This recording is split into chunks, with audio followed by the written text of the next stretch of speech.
I mentioned this earlier here. My role as a coach is to provide a structure that allows for content to be fruitfully explored. The client's role is to bring the content. What is it that you're wrestling with? What is it that you're unsure of? What is it that you don't know that you want, that you're actually trying to achieve?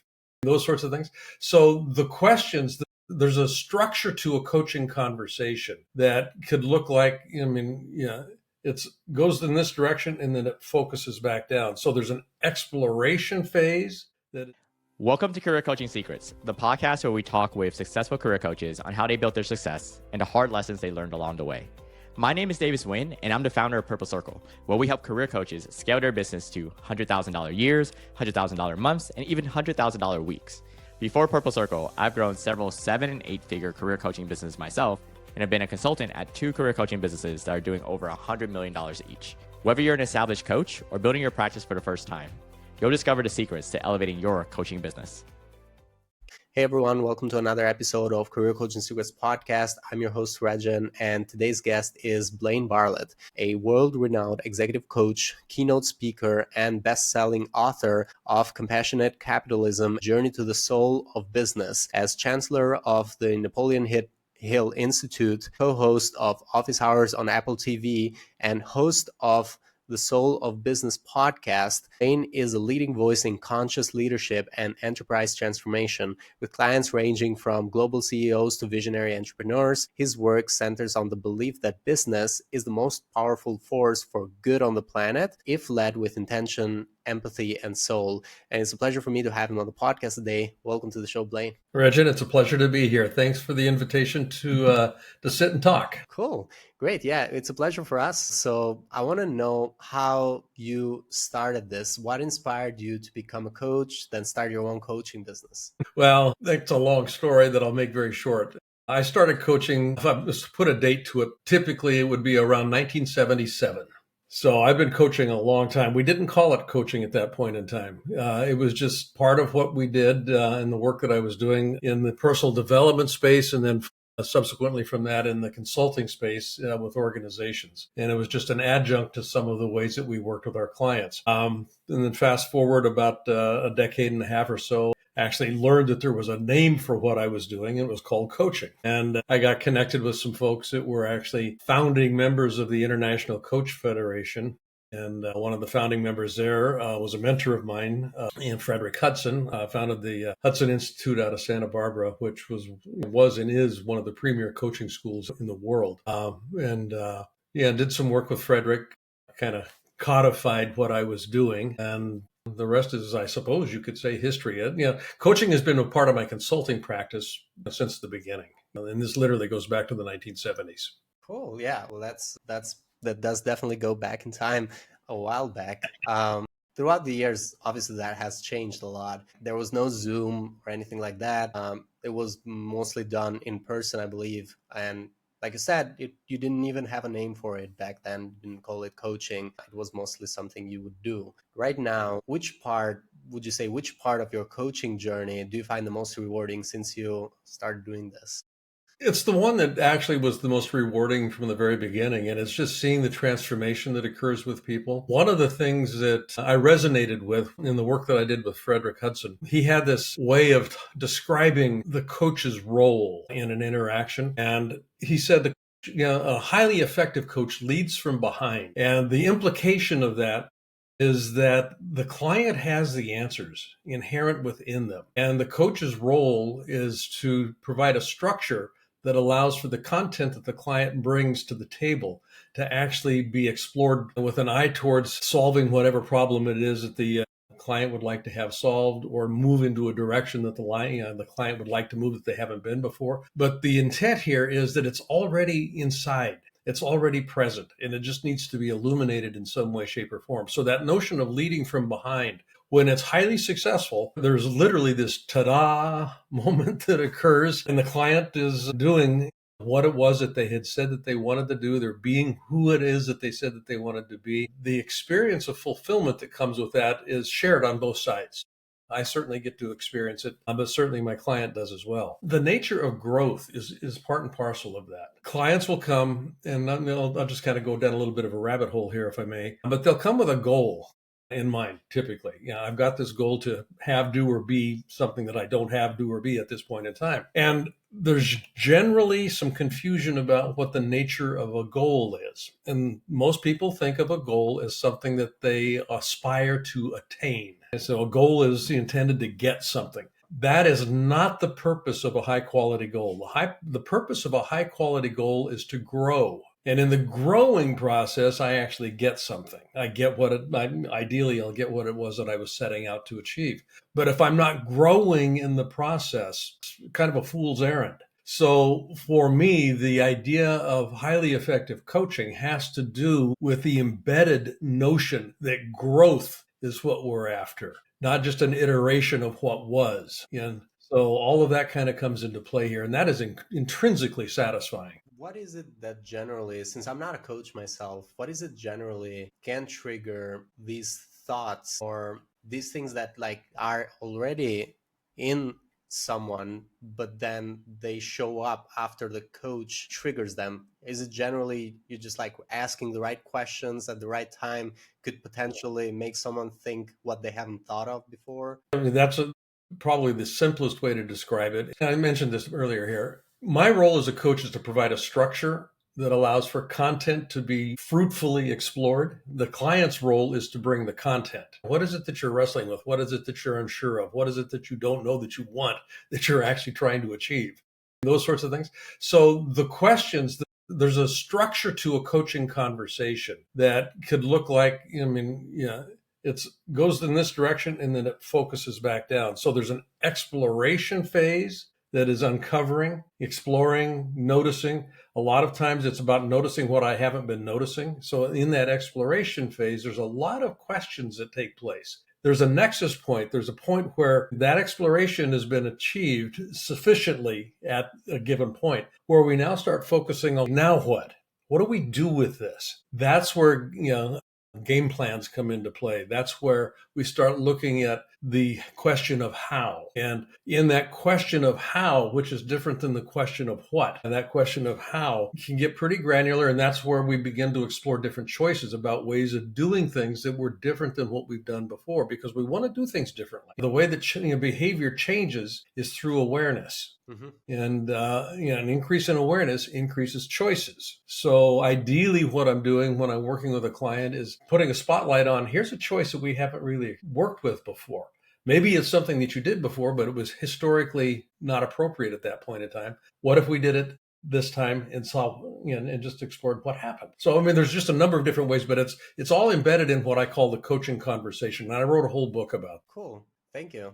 Thank you for sharing all of that. And so what is the type of client, the ideal client that you work with? And then we'll also dive into like how the transformation looks like for them, meaning how the program works. So the first part of it would be, again, who would be an ideal? The ideal client is somebody that is interested in growing, honestly. If I've worked with clients that did not have growth as part of their makeup, they just wanted to get something done and move on. And if they're not going to grow, I'm not going to be the person that they're going to want to work with, because I'm going to be asking questions that they're going to think are irrelevant to what it is that they're trying to make happen.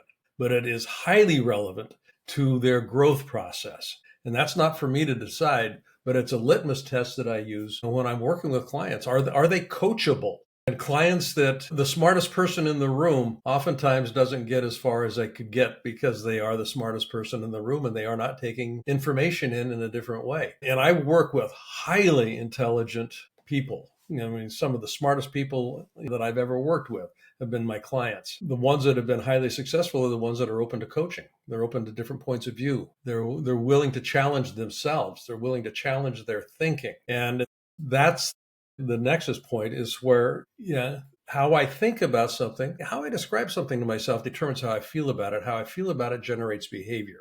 So it's the behaviors that I use to create results in my life. Most people are continuing to use habituated behaviors because they never question the description process, the thinking process that goes into the whole dynamic of producing results in their lives. So if a client actually wants to change their behavior, they have to be open to exploring their thinking process. They have to be open to letting go of belief systems, changing belief systems, modifying belief systems that don't work any longer. So that's kind of where we're going with that. Focusing on growth. So that would be the ideal client. And then when it comes to the program itself, if it is a program, or how someone, let's say, I want to grow, how do I work with you? How does that look like? So moving from who to how. I do have a bit of I mentioned that, I provide a structure and then the client will provide the content. My typical coaching engagement runs at least a year because we're really working with belief systems and in whole paradigm structures.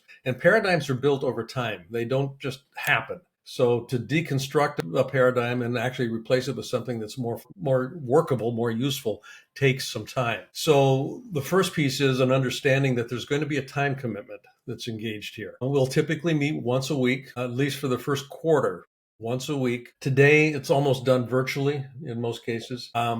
And that is typically an education component. I'm talking about some different ideas that we might be looking at, but also exploring and unbundling what just happened this last week. And let's unbundle that and see what worked, what didn't work, how might we do that a little bit differently. So there's that part of it from a formal perspective. There's also a standing invitation for people to get a hold of me at any time during the process. So I'm available pretty much 24/7 when I engage with a client. And the intent there is you bring to the table the content that you're dealing with in real time. Don't wait until it's blown up in your face. Don't wait. Actually get on the phone, ping me, text me, email me, whatever it is. We'll set up a meeting as soon as we can and we'll just walk through, okay, here's some scenarios. What can we do with that? So that's kind of the granular piece of it. On the front end, when we begin working with each other, I like to have people join me for 2 days here in my office up in the Seattle area. I live up on an island, so I want to get them out of their environment. We come up, we sit long and talk much. I mean, literally, it's 2 days of conversation. And the intent there is for me to map their thinking and for them to get a sense of how does this work? How do I work with Blaine? Who have I said I wanted to work with here? So I'll spend 2 days with somebody. We'll have dinner together. Oftentimes, we'll definitely have lunches together. But I want to get to know the way that they think, not just what they think, but the way that they think. And then that begins to inform what we go from, what we end up doing from there. Sometimes I'll bring in some psychometric tools, instruments and whatnot that we can use to just kind of illuminate a couple of different ways that people actually process information and that sort of thing. We get together, once every quarter in a physical meeting. But the rest of the time is kind of staggered out, like I said, typically over virtual structures. Sometimes, if it's an organizational issue that they're dealing with, we'll bring their team into the mix, and I'll actually do some work with their team because it's part of a whole system that they're actually interacting with. In the system, anytime you try to introduce change into an organizational system, the system is going to push back. It always will push back. So we want to be able to actually mitigate that. And that's some of the work that I'll do with the clients as well. Thank you for sharing that. And when it comes to the clients finding you or you finding them, which marketing channel works best for you right now? Historically, and it remains this way, referrals. With the kind of coaching that I do, mass market doesn't work. I've got some lower tier offerings in terms of conversational, touch bases and whatnot that I do with communities through Instagram, LinkedIn. LinkedIn is probably the modality, the channel that I use most frequently. But I've got an Instagram presence, TikTok presence, that sort of thing. But those typically are more just branding more than anything else, I guess would be the way to think about it. The actual, if I'm going to work with a client, that's off and off of a referral, like I mentioned, and then we'll have a chemistry meeting. Yeah. Okay. What's up? Why do you want to do this? Here's what you're getting into.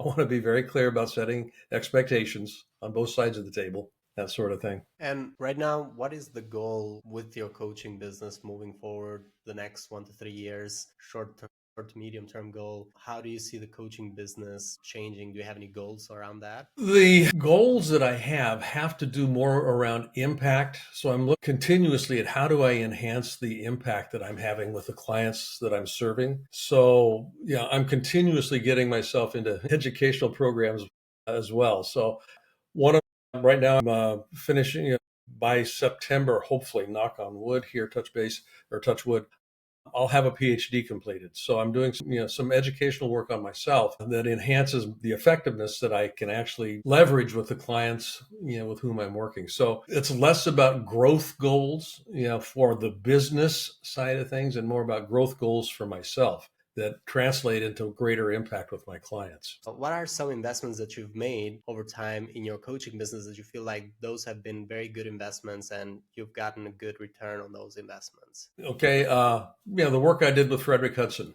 just investing in his coaching program, basically just to kind of get a framework for what I was doing already. It was kind of like, oh, okay. But now there was now an intellectual framework for what it was that I was doing. And that's proven very valuable as I've continued to move. And a large part of that had to do with just the access to the ICF, the International Coaching Federation. I ended up actually coaching the CEO of the ICF for a good period of time coming out of that. I'm pretty eclectic in the way that I develop myself, and I'm continuously looking for what's the area that needs to be shorn up? What's the area of greatest interest that might translate into more effectiveness with my clients?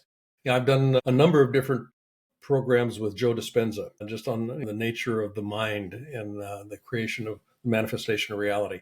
I'm a member of the Transformational Leadership Council and have been for about 20 years. And we've got an amazing group of folks in that. I mean, Jack Canfield with his success principles. Jack's a very good friend of mine. Bob Proctor was one of my best friends, and he and I would continuously do a lot of interacting with each other. We actually taught on stage, a couple of different times together, developed a program together. I mentioned the PhD program. I'm in the middle of that right now, so I should have my PhD again, hopefully by the early September, early fall, I hope. Get the dissertation, and all the stuff that's involved with that. So those sorts of programs. I'm always looking for something that's on the leading edge. That today is more around consciousness. How do we actually leverage this thing that we call consciousness, and how do we actually tangibly translate it into activity? It's one thing to become aware, but it's another thing to actually take action on that awareness. So I'm continuously looking for ways to leverage that and translate it into a language that businesses can understand and actually resonate with. And right now, what would you say is the main challenge that you're faced with in your coaching business? What is that one thing that you're trying to solve for next? I think a large part of it has to do with the nature of change. And is certainly a part of that. But a lot of business leaders that I'm encountering and working with today, both on the Apple TV show that we do with Office Hours, because we do a series of interviews on that show. We're in our 8th season on it. And a large part of it has to do with just kind of the challenges of scaling my business, retaining workforces. This is the first time in history, literally the first time in recorded history, where we have 6 generations in the workplace at the same time. And the challenge that presents to leaders it's unique. How do I actually lead a workforce that has 6 generational expectations that are not the same? They are very divergent expectations. How do I actually create a basis by which I can sustainably move myself and my organization forward, given some of these disruptions? And I think the educational component on this is something that is a challenge for me. How do we educate leaders of the need to pay attention to the relational dynamic, not the business dynamic, but the relational dynamic that they're actually challenged with? Because the problem with change is never the change itself. The problem with change is the disruption to existing relationships that the change causes. And if leaders are not equipped to mitigate relational disruptions, that's where things go off the rails. That's where things get really messy really quickly. To the degree the relationships are working well, you got a pretty good shot of being successful. And these aren't just the interpersonal relationships. People have relationships with certainly with their jobs. They have relationship with AI. Okay, so AI is perturbing and disrupting incredibly the relationship that people have with work. They have relationships with vision, with values, goals, objectives. All of these things have relational components to them. Most leaders do not understand that is what's in play. It's not the change, it's the relations that are in play, the relationships. So that's the biggest challenge that I'm running into right now. Do you have a team that is generally helping you with your coaching business? And how does that team structure look like? That ebbs and flows. This goes back to the mid 1990s, I believe it was. Created and led a major chunk of Nokia's global leadership development process back in the late 90s. And one of the things, and we were one of the very first organizations that did this, we instituted a coaching component as part of the training, the leadership training that we were doing. And this was, I think, when we put that together, it was about a 4-month coaching component that followed on after the training sessions that occurred. And so we developed a whole methodology around how that was done. And I ended up bringing on 8 different coaches from around the world. We had them literally scattered all over the world. And that was the largest that we did with in terms of a training or a coaching cohort. And it's kind of dependent on who the client is that we're working with. I'm not doing large enterprise work right now. I'm doing more one-on-one coaching. So my need for a large staff has actually been tempered quite a bit. And we've got a lot of virtual folks that we work with. The reason why I asked that is you also mentioned enhancing your impact and getting more scale. And I was thinking there's definitely that limit that you reach when you're only doing one-on-one coaching or when you are the only coach. So that makes sense that you at a certain point in time had more in your team and then comes and goes. To that point, one of the things that we did do following COVID, literally, because it was one-on-one coaching, it was large and consulting. And we had a consulting coaching business, and I had offices in 4 countries. And at COVID, when COVID hit, not an exaggeration, 98% of our book of business disappeared overnight. It just disappeared. And because I couldn't get on airplanes, I couldn't go meet with people or any of that stuff. And so we started, unexpected opportunity appeared to reinvent ourselves in a different way. So I did not want to let go of the one-on-one coaching because that's actually where I think that I'm the most effective, but we needed to find a way to develop delivery mechanisms that could satisfy some basic needs that organizations were, particularly as they started recovering from COVID. So we've got a mastermind program that runs for a year that is virtual, and we bring people in from around the world around that. And I lead it every week, so people have access to me. We've got a couple of other training programs / coaching programs that we developed that leaders can actually take themselves, but also take into their organizations and facilitate. And it's pretty structured in terms of, here's how you do this. Here's what it is that you're doing.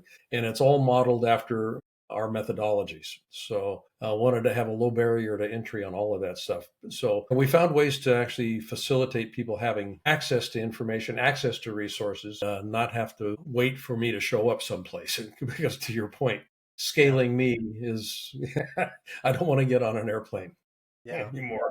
And you also mentioned sometimes you have people visit you as well in your office. So that is also not always easy to scale. So yeah, that makes sense. So, honestly, I take about four personal clients a year and given the price point we work at, that's something that's doable. But yeah, I'm very selective about whom I work with. Yeah. And if you had the ideal client, how much would you like to have per year? Let's say, thinking of like how much you want to scale when you say that. 4 to 5 clients a year is the term is a year. We'll work together for a year. So we've been pretty steady with that. Year over year, we'll just kind of cycle things through. And I've got some clients that have been with me. On the consulting side, I've got clients that have been with me. One client's been with me for 30 years. Mm-hmm. And I've coached just about every one of their senior managers in one way or another. But the high impact one-on-one coaching, 4 to 5 clients a year is what I work with. Cool. So it seems like you are already at that point. So what I'm trying to figure out is where is it going next? Kind of like I'm getting a little bit confused.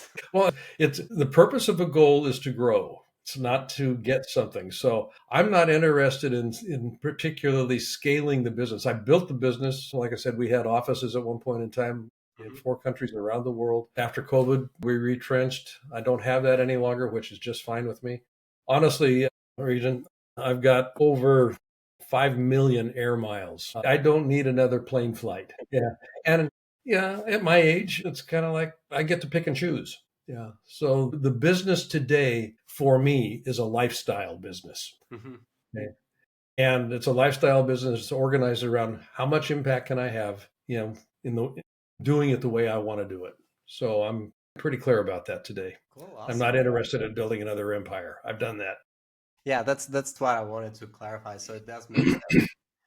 So thank you so much for today. I also have a final question, which is what advice would you give to other coaches who are just like you looking to scale their impact?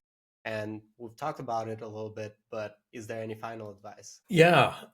Nature has been my biggest teacher. I grew up on a farm and yeah, I live on the seashore here. I'm looking out at the water right now. I live on about a hectare of land, about 11 acres, and it's forested. And I mentioned that because I walk every day. I walk through the forest and I just notice things. And one of the things I noticed years and years ago, and this goes back to when I was a kid, is that there is nothing in nature that serves solely as a center of accumulation. Everything in a thriving ecosystem serves in some way, shape, or form as a center of distribution. So if I'm looking to have impact, the mantra that I work off of today is how can I be a center of distribution? What can I distribute? And I give a lot away freely. And it doesn't have to be a product.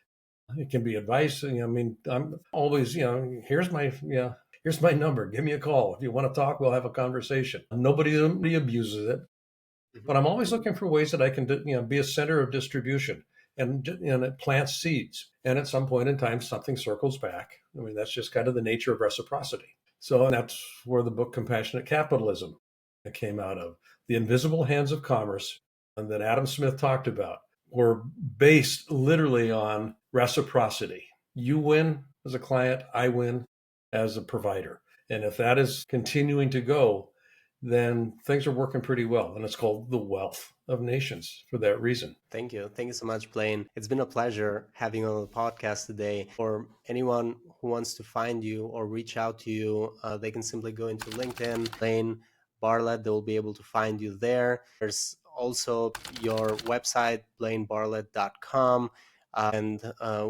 Where else would you like to send people? Actually, they can take a very simple leadership quiz just to kind of, what might my leadership blind spots be? And they can go to leader.blainebartlett.com. And that drops directly into a page that sets them up to take the leadership quiz. It's a free quiz. And they'll get an immediate report back. It analyzes it based on our leadership model. Here's where you might want to pay some attention. Thank you. Thank you so much, Blaine. It's been a pleasure having you again. Thank you for coming. My pleasure, Rexhen. Thank you for the invitation. That's it for this episode of Career Coaching Secrets. If you enjoyed this conversation, you can subscribe on YouTube, Spotify, Apple Podcasts, or wherever you're listening to this episode to catch future episodes. This podcast was brought to you by Purple Circle, where we help career coaches scale their business to $100,000 years, $100,000 months, or even $100,000 weeks, all without burning out and making sure that you're making the impact and having the life that you want. To learn more about our community and how we can help you, visit joinpurplecircle.com.